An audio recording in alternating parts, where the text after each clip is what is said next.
السلام عليكم ورحمة الله وبركاته ولا ليال وإن سلامي إجرى النقطة هدي دتك أي عشرة قادن جري كجران هدي كلنا وحن معركة إيدين سمينا يا وندوبيا كبعدين هدو إذا كذلك دقيسن كرتان هدو الله سبحانه وتعالى كرى للنقطة إن مركه هو روحان كوب الله يا بسم الله والصلاة والسلام على رسول الله إن وحن إذن كل سلامي سلامة إسلامك السلام عليكم ورحمة الله وبركاته وولاشين صفية فارح محمد برنامجka ugu barateen oo 22 bari ah وعليكم السلام سعيد صومالي برنامجka ugu barateen oo 22 bari ah oo aan soo bilawnay 20 bari ka hor oo maantana ay tahay maalintii 22aad waxa laga yaabaa dad cusub inaad tihiin idin aqoon bishaaro ardayda kamid tahay ma sha Allah وعليكم السلام in dad cusub uu ku jiro oodan ogeyn barnaamijkan sababtoo ah waqtigan caadadeena mees ahayn inaan soo galo ma ahan waqtigii aan barnaamijkan u socon jiray waqtigiisi normalka ah wuxuu ahaa 7 o'clock insha Allah 7kiisii socon doona laakiin xoogaha familka wax yar baa ku soo kordhay waqti wax yar maaragtay aan ku mashquulay taas darteed ayaan maaragtay u soo geli waayay saakay waxaan kaloo soo qoray qoraal hadaa aragteen ma aqaan ardayda hadaa ku jirtaan Saciid Bashiir Ali okay qoraal aan soo qoray oo aan dhahay maanta waqtigaas uu bilaaban doona marka walaalayaal hadaa dad cusub tihiin waxa idin ku waanin lahaa page-ka for Somali community for my Somali community dib u fiiri waxa ka ogaan doontaa waxaan ka hadlaayo meesha u socdo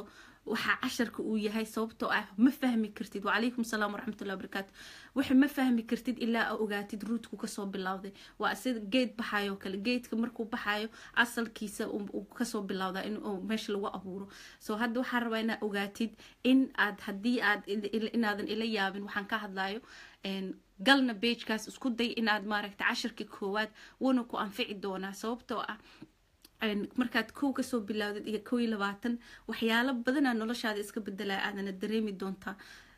taxanahaas marka noo socday hadda intaas introduction ku noo wacka maantay waa maalin aan faraxsanahay alxamdulillaah rabbil caalamiin allah subhanahu wa ta'ala had u sugnaatay in aan maanta ay tahay maalinkii 22aad oo casharkeena ahaa marka maanta waxaan rabaa inaan ka hadlo I don't think in dadkii maaragtay oo ardayda ay ku jiraan laakiin dib male gadaalan ka doobi doonaa waxaan ka soo hadalnay waxyaalo badan waxyaalaha waxaan ka soo hadalnay nafsadeena u daran nafsadeena u fiicneen iyo waxyaalaha maaragtay negative-ka ah iyo waxa negative-ka nafsadeena ay maaragtay badana ku jiro oo wax bedeli karo waxaan soo taabtay hadii aan qaar ka soo qaado inkastoo aan summary sameyn karin wixii oo dhan waxaan ka soo hadalnay waxyaalaha maskaxdeena garashada iyo midda maaragtay oo storage-ka noo ah oo laakiin wax walba ah nolosheena xasuusta wixii xun waxa fiican noo aruurisa oo memory fiican noo leh iyo in aan ideadeena ay tahay in aan iyada reprogramming ku sameeyno oo dib maaragtay aan u kobcino si wixii wasaqdi ahaa yani ama wixii hore u ku jiray oo aan noo wanaagsaneyn nafsadaada caafimaadkeeda u wanaagsaneyn horumarkaaga aan u wanaagsaneyn in aad dib u dhistid soo dib u dhisidii waxa weeye inaad ka fikirtid waxyaalihii opposite-ka ku ahaa negative-ka opposite-kiisana waa positive waxaan ka soo hadalnay in affirmation aad isticmaashid affirmation waxa waa positive in ereyada aad nafsadaada kula hadashid waxaan kaloo ka soo hadlay in laba cod uu jiro cod oo adiga mid ku daran oo self togas oo ku sheegay oo ku liidayo nafsadaada liidayo aad waxba qabsan karin wax walba noloshaada hormartid inaad rabtid oo dib ku celinayo kaas waxaan kaga soo hadalnay in daawadiisa ay tahay in nafsadaada adiga ogaatid in aysan ka imaanin wax banaanka ah in adiga gudahaaga wax ka abuurma ay yihiin taas markaa ogaatid waxa kuu furmaysa oo ku soo ilbaxaysa midii wanaagsaneed oo adiga wanaaga kula rabtay tii wanaaga kula rabtayna waa midda aan dhahno ina magacyo badan ay leedahay waa ina markino potential ina voice waa codka ku wanaagsan maaragta oo ku sheega codka opposite-ka ku ah waa midka shaydaanka aniga waxaan ugu yeeraa midka shaydaanka midka kale oo adiga markasto dib ku dhigayo oo noloshaada aan wax fiican kula rabin marka midda wanaagsan oo adiga wax kula rabo marka ogaatay oo aad leedahay waxaas yani waxaan ii fiican waa raacday maxaa laga rabaa dadaal waxa laga rabaa go'aan ina yeelatid nolosha hadaadan go'aan aan lahayn wax ku soconayo ma lahan hadaa rabtid inaad wax baratid ina rabtid inaad isbedeshid go'aan la'aantiis wuxuu kuma bedelmaayo marka maanta waxaan rabaa inaan ka soo hadlo intaan goal ka dhihin rules of success rule ka maaragtay waxa lagu gaaro horumarka maxaa horumar gaari kartaa haddii aadan go-aan lahayn marka waa inaad go-aan leedahay go-aankaaga uu yahay go-aan adag oo niyadaada kasoo baxay sababtoo ah nafsadaada keliya uma sameynaysid waxaa u sameynaysaa wixii yacni dadka kugu hareysnaa familkaaga iyo waxaas oo dhan marka adinkoo raalli ah waxaan rabaa inaan step by step idinla jaanqaado idin sheego marka mid kastoo aan dhahayo waxaan jeclaystay stopka koowaad inaan english ku sheego dan markaas af soomaali aan ku fasiro waxaa dhici karta inay dad soo galaan oo dhalinyaro ah oo aan maaragtay englishka doorta inay ay ku dhageystaan ama dhalinyaro englishka baranaya ay ku jiraan oo ayadoo english ay ku jecel yihiin inay ku ogaadaan laakiin labadiiba waan ku hadli karaa waan idinku fasiri karaa marka stepka koowaad waa step aada u qaali ah believe in yourself nafsadaada haddaadan aaminin wax aad qaban kartid ma leh iska baddaaba wixii aad samayn lahayd inaa aamintid kow waa inaad nafsadaada ka bilowdid nafsadaada inaa ogaatid inaa waxaan samayn kartid go-aanka waxaa ka horeeya kow waxaan soo sheegay inaad go-aan leedahay aad decision samaysid go-aanka markaa lahaatid waa inaa is aamintid waxa yani is-aaminida kaasoo yareyna awalna waxay ahayd nafsadaadu aa liidi jirtay nafsadaadu oo isla hadli jirtay adhii jirtay aniga waxaan ma samayn karo aniga waxaan ma awoodo laakiin hadda waa kasoo gudubtay waad ogaatay wixii yani ku reebaya inay ahaayeen nafsadaada inaa critical ku ahayd so now waad ogtahay wixii kuu fiican waa in kow go-aanka aa gaartid waxaana jeclaan lahaa haddii aad dad arday ah ku jirtaan qalin qaado qor wixii aan hadda ka hadlayo sababto wixii haddaadan qoran faa'iido kuuma taraayo inta waa soo gashay anigana waa hadlayaa wax ay taraysa ma lahan wixii waxaa fiicnaa meel ku qoratid sababto wax walbo aan sameynaya waxaan jeclaa inaan qorto haddii aan xataa wax dhageysana inaan qorto maxay u fiican tahay qoraalkaas oo qoraysid maskaxdaada gelisa soo qalin iyo buug soo qaado haddeertaan hadhowni haddii ay ku dhaafaan erayadan dib kaga qoro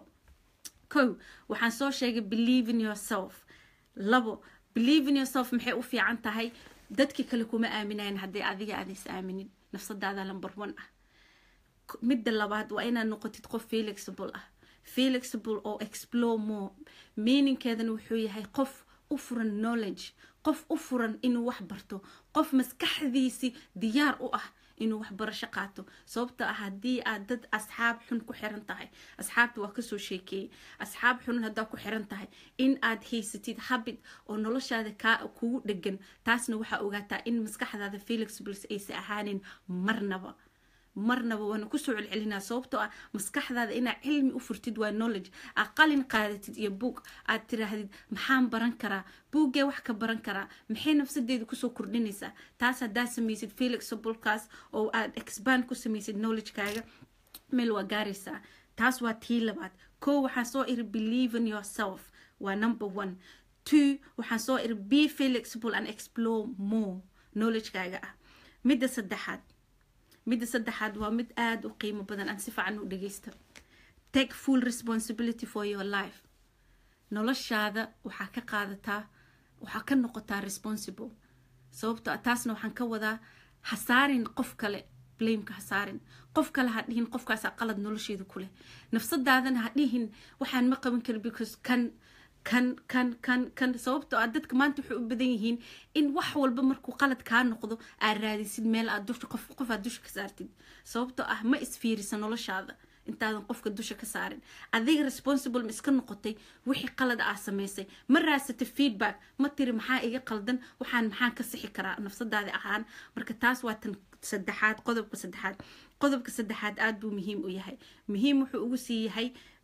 again waxaan kasoo hadlay asxaabta oo aad la socotid tan haddii aad maanta asxaabtii weli haysatid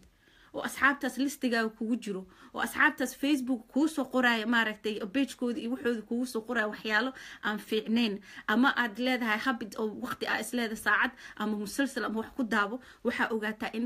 inaadan responsible qaadin sababtoo ah 5 kiigaas aan kasoo hadli doono waxay u baahan yihiin waqti aa nafsadaada gelisid waqti aa wax ku baratid waqti aad maaragtay nafsadaada aa siisid inay wixii aa baratay ay ku dabuqaan oo nafsadaada ay gasho oo aa ka bacdi actionka qaadid so intaadan taas sameynin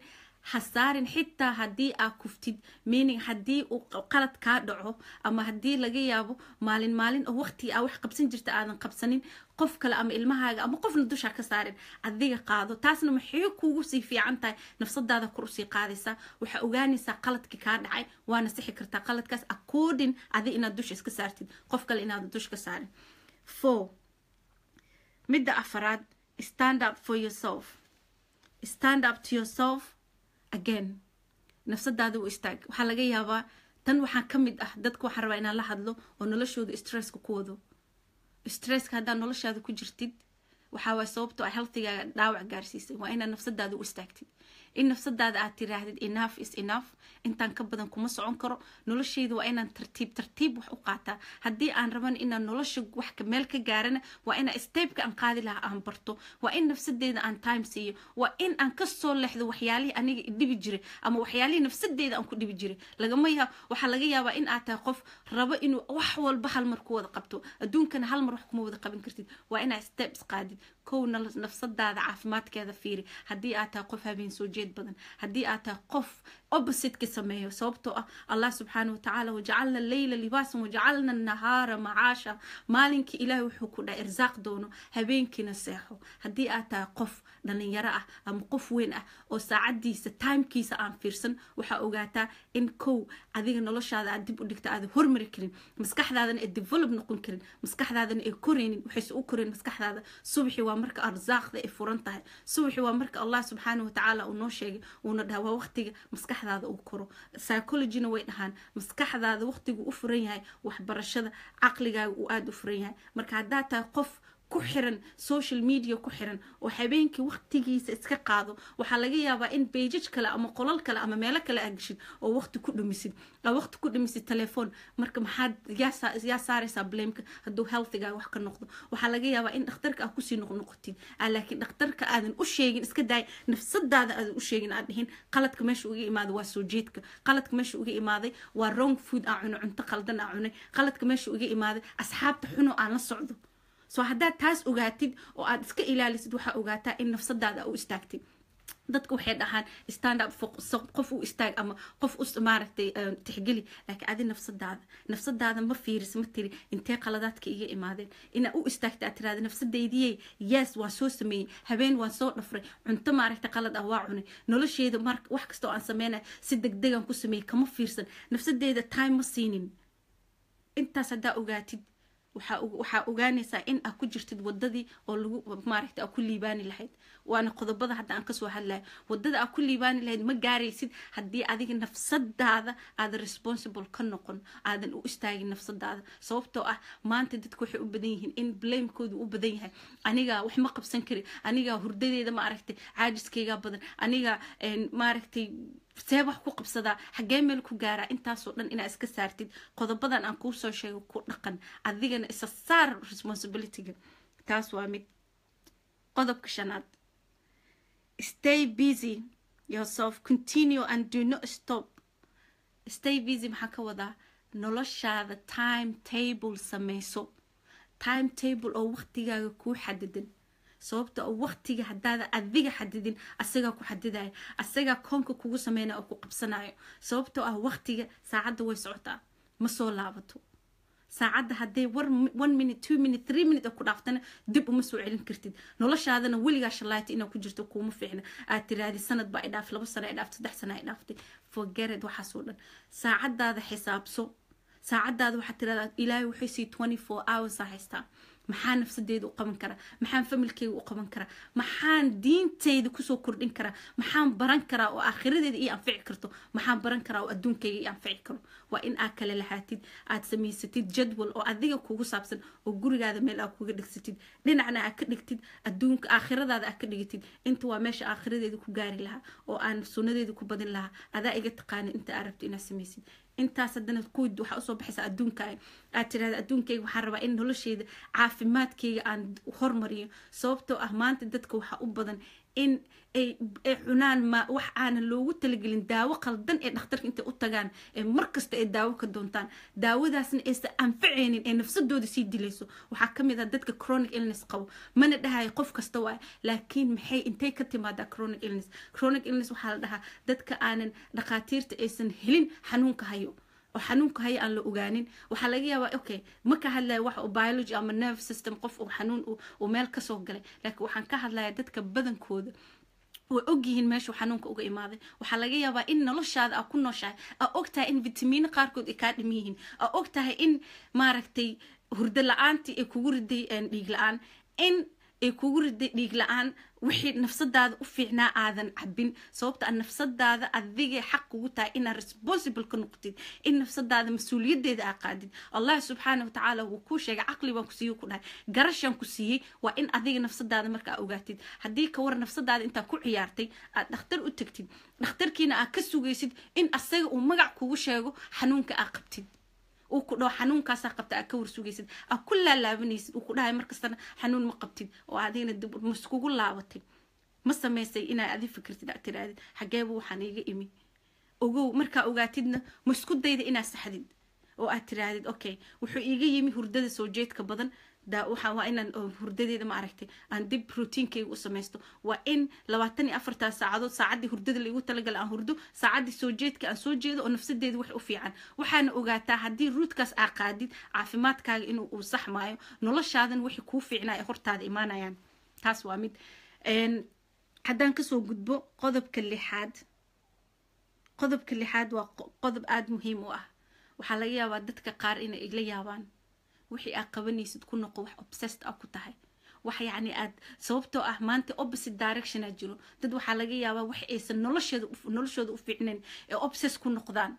oo ay waqti badan siiyaan laakiin wixii noloshaada u fiicnaa maxaa kuu diiday inaad ku noqotid obsess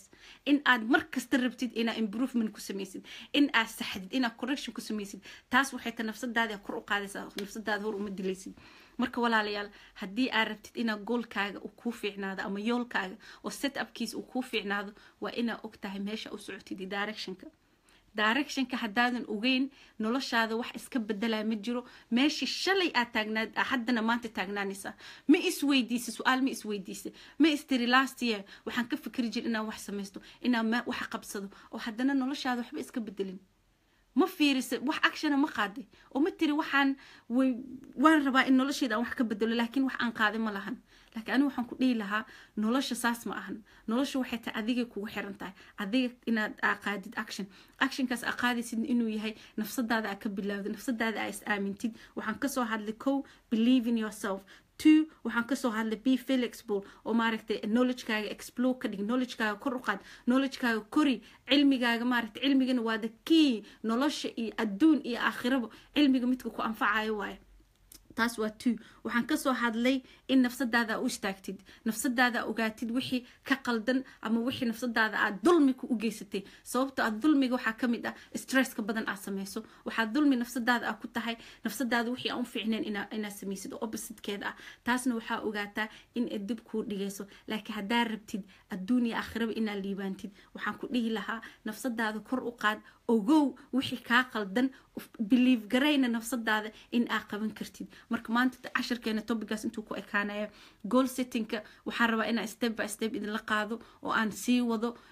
insha allahna 7 waa sii wadaa casharkeena every morning 7 am ee sii noqon doontaa UK time mana joojin dooni laakiin waa in adinka dadaal aad samaysaan waa in aad ugu talagashid inaa ani ma garanaya waxa laga yaabaa inaa hadda qoratiin in aad buug qalin soo qaadata aad ku qoratid wixiina haddaa baratay waa in actionkeeda lahaatid waa in aad dhaqan gelisid waxaadan dhaqan gelin waxaa ogaataa inuu micno kula lahaanin wuxuu kula lahaanaa inaa meeshan soo gala hadlo oo aan ka baxo ana waa hadlay waa ka baxay nolosheedii gurigaan qabsaday nolosheedii adduunkaa sii raacday laakiin adiga ma istiri maxaan faa'iiday maxay ii tartay ereygaan aan dhageystay maxay ii tartay maanta wax igu soo kordhay marka walaalayaal waxaan kusoo gabagabeynayaa rasuulka sallallahu calayhi wasallam uu noo sheegay asxaabta xun ma ahan asxaab oo maaragtay bakhiil ah oo lacag kuu diido ma ahan asxaab xun waa asxaab taas haddii lacag kuu diidaan waa kuwa ku dhahaya nafsadaada u istaag oo shaqayso asxaabka xun waxaan ka wadaa qofka aanan noloshaada wax wanaagsan kusoo kordhinaynin waxa wanaagsanna waxaa waaye qof walba waxay dhahaan 5 maaragtay oo circle of your friend maaragtay hadda 5 saaxiib aa qabtid oo isku 5 saaxiib dabeecadooda tahay meeshii wixii ayaga aaminsan yihiin aaminsan tahay marka haddii noloshaada kor aad rabtid inaad qaadid ogow inaadan kor u qaadi karin ilaa aad ka dhex baxdid asxaabtaas maaragtay oo nafsadooda oo hal meel ku taagan oo aan hor u soconaynin aad raasatid dad aad ku dayin kartid dad aan wanaagooda maaragtay aad wax ka baran kartid adigana hor kuu sii wadaa sababtoo ah haddii xataa maanta laga yaabo aadan xataa action badan aadan sameyn oo laakiin aad isku hareereysid asxaab wanaagsan asxaab aad ka anfacaysid oo agtooda haddaa fariisatid ee wax wanaagsan ku hadlaan waxaa ogaataa subconsciouskaaga inuu kuu shaqeynayo adigoo hurdid adigoona waxba kala ogeyn sababta subconsciouskaas waa inii sheegay wax walbuu aruuriyaa storage waaye markuu aruuriyo waxaa laga yaabaa inaa meel fariisata aad tirahdid hebel aan hebel maanta waxaasuu dhahay ka waran nafsadaa tirahdid yes waa saxsanaa aad dhaqan gelisid opposite-kii asxaabkii xumaana saa u leedahay sababtoo ah ibni aadanata allah subxaana watacaala wuu noo sheegay ibni aadanana qaladka wuu naga dhacaa annagoo dhan maaragta dad ma nihin strong ah laakiin waxaa kaasii daciif kaasii dhigi karo markaa qof xun ama qof aan wanaagsanayn ku xirnaatid ama qof noloshiisa aan rabin inuu hormariyo qof noloshiisa ku jiro in uu maaragta uu lahaado waxyaalo khayaali ah inuu iska lahaado uu arko adduunka inuusan meaningful lahayn goal setting-kan aan ka hadli doono waxaa waaye waa in aad taqaanid purpose-ka amaarkin oo life-kaaga inaad og tahay wixii noloshaada inaad ka bedeshid wixii aad rabtid inaad gaartid goolkana ogow waa adoo direction-ka aada u socotid aada aqoon gool ma samayn kartid intaa buug i qalin soo qaadatid kanaa raba ma gaari kartid ilaa go-aanka aad gaaraysid inaad og tahay meesha u socotid laga yaabo in hadda maanta aad tahay qof ama hooyo ah oo gurigeeda joogto ama maaragta aabbo iska shaqaysto aad tiraahdid hooyooyinkoo kale hadda la hadlaaya iga raali noqda aa is leedahay nolosheyda hal meelaan taaganahay yes ilmuhu allah subxaana watacaala isiiyey mas-uuliyadu isaaray family mas-uuliyadeediyaan wataa laakiin maxaan kaloo soo kordhin karaa maxaan baran karaa maxaan samayn karaa inta markaa ogaatid actionkeedii qaad soo iibsa buugaagteedii bilow wixii aad samayn lahayd goolkaaga sit up samey waxaa niyadaada aaminsiisaa xitaa nafsadaada waa inaa ogtahay xitaa wax u qabanaysa reason aad tiraahdid ilmahayga waxaan rabaa inaan ka dhiga new generation diinta anfacda adduunkan iyo dadka anfaca inaad saas u qoratid oo adigana aa macalimad inaad u noqonaysid aa meel ku qoratid aad raadisid macalimiinta waxay sameeyaan inaad soo ogaatid waay maxay sameeyaan qofka markuu macalin rabo ha isdhihin education malid waxba ma lihid nafsadaada markaasaas aad go-aankaas aa gaartid haddoo example ahaana idin siiyey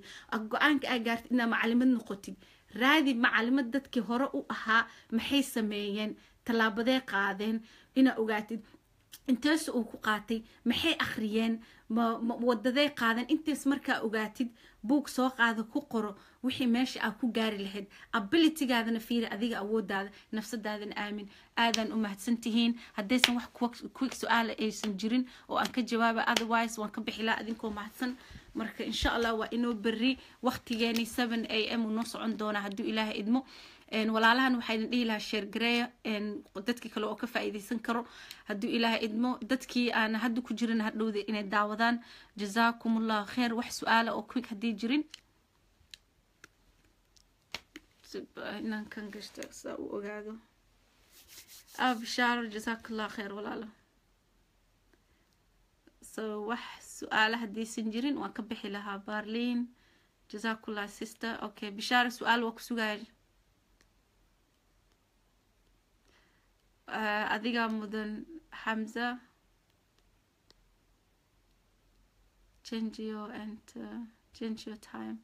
change the time so you mean waqtiga inaan bedelo okay berry public miya no berry waxaa waaye groupka iyo public tomorrow horta normally astaghfirullah berry public uu noqon doonaa kabacdina intii ma aragtay aan listiga ku darsaday in aan page-ka geysto oo page-kaas aan ku sameeyo oo page-kaas ay yacni ku sameeyaan kabacdina ay noqoto challenge-gaas aa page-ka kusoo qortaan oo daily-ga ah hadduu ilaahay idmo laakiin hadda normal waxay noqonaysaa public-aa sii wadaaya si aan ma aragtay aan wax walba usoo gala hadduu ilaahay idmo ku sameey if possible Jibriil walaalow dadka badankooda waxay soo galaan inkastoo aad kala duwan tihiin meelaha aad kasoo gashaan laakiin aniga ahaan iyo dadka ma aragtay xataa Soomaaliya ku nool waqti fiican u noqonaysaa subaxii waxaana ila wanaagsan markay waxbarasho ay noqoto waqtiga aan subaxii ah waqtiga inkastoo aanan isku waqti ahayn laakiin waxbarashada muhiimkeeda waxa ah subaxii anigana haddii nafsadeeda aan ka hadlo subaxii wax waan bari karaa وصبحي وقتي ما ركت مركا إنرجي وقعد بدنيها habeenkii oo kale xoogaa energy waa wax yar low waxa laga yaabaa in gurigii iyo wax walba ka shaqeynaysid dhalinyarada sidaas saaxiibka waxaan looga reebi karaa qadar kayf dhalinyarada waxaad okay looga reebi karaa ama isaga reebi kartaa saasaan u fahmay hadda waxaan ku siinaa example aan ku siinayaa suuqaad tagtay supermarketka waxbaa rabtaa inaad salad soo iibsatid in aad yani vegetable ka u tagtay koonaha vegetable ka lagu gado ama salad ka ama qudaarta waxa ku aragtay waxa fiirisay ma aragtay price kooda ku qoran ma soo iibsanaysaa salad oo maanta expire noqonaya ama maanta kaliya ku eg oo aad dhaysid maanta u dhici doona ma soo iibsan lahayd waa maya waxa soo iibsan lahayd kan oo ma aragtay oo nadiif ka ah oo adiga ku wanaagsan soo saaxiibkana waa saasoo kale saaxiibka waa inuu saaxiib nadiif yahay oo wanaagsan laakiin saaxiibka markii aad arkayso inuu expire noqonayo expire kaasna waxa uga soo qaaday noloshaadii waxba kuma soo kordhinayo one bit noloshaadii kuma soo kordhinayo wuxuu ku soo kordhinayaa ogow opposite-ki kan bitkaas oo ma aan wuxuu ku soo kordhinayaa astaamo weyn marka maxay ku taraysaa noloshaadii hore uma socon kartid adigiina waxa soo qaadatay wixii aanan ku anficinin oo bari expire ka noqon doono jazakallah what next after this okay after this waxaa noqon doonta insha Allah challenge badan doono challenge-gaasna waxa waaye waxaan rabaa in insha Allah ka soo baxaan halkan new leaders because Soomaalidana waa u baahanahay leaders oo example noqdaan leader ma ahan oo dadka ma aragtay power ku controlo leader waxaan ka wadaa wanaaga gudbiyo oo dadka u sheega opposite-ka because dadkeena waan daalnay waxa lagu daalay waxyaalo kale maskaxdeena ku mashquulsaneed marka waxaan rabnaa inaan ka soo baxno waxaas oo aan fiirino personal development iyo mindset haddii dhankaas aadidna diintaada adduunkaaga waxaad oo dhan ku hagaagay sababtoo ah wuxuu kugu hagaagay fiir adduunka kale maxay ku hormareen mindset kaasna waxa ugu soo celcelinaya waxaad only fiirinaysa wax ku wanaagsan laakiin wixii ku xumaan waa ka soo dhaqaaqaysa maanta marka new leader hadii la sameeyo waxa ani aaminsanahay qof kasto inta ku jiro oo hadda right now dhageysanayo ama ardayda kamid ah in ay wax sii bari karaan ee wanaaga gudbin karaan in ay gudbin karaan in la isjeclaado oo dad walaalo ah oo hal la noqdo oo laga dhabeeyo rasuulka sallallahu alayhi wasallam inuu dhahay qofka kale walaalkiis inuu ahaado Allah subhanahu wa ta'ala inuu sheegay innamal mu'minuna ikhwa intaas laga dhabeeyo oo laga bixiyo waxyaalihii jalaska ma aragtay maseerka lagu dilay ama waxyaalihii dhahay qofkan